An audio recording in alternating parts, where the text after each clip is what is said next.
एक दिन सुबह सुबह सभी शिष्य बुद्ध के प्रवचन सुनने के लिए एक साथ बैठे हुए थे।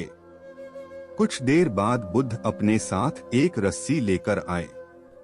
उनके हाथ में रस्सी देखकर सभी शिष्यों को हैरानी हुई। बुद्ध अपने आसन पर बैठे और उन्होंने रस्सी में एक के बाद एक 3 गांठ बांध दी। इसके बाद उन्होंने शिष्यों से पूछा कि क्या ये वही रस्सी है जो गांठ बांधने से पहले थी।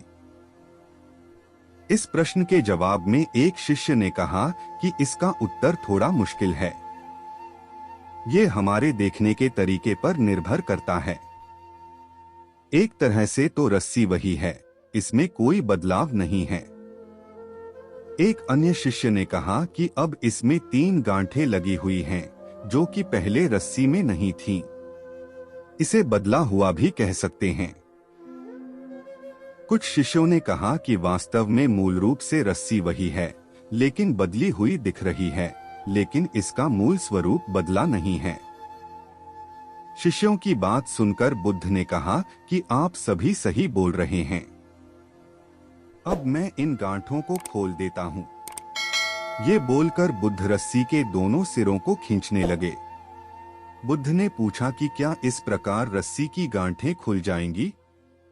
सभी शिष्यों ने कहा कि नहीं, ऐसा करने से तो गांठें और ज्यादा कस जाएंगी। इन्हें खोलना और मुश्किल हो जाएगा।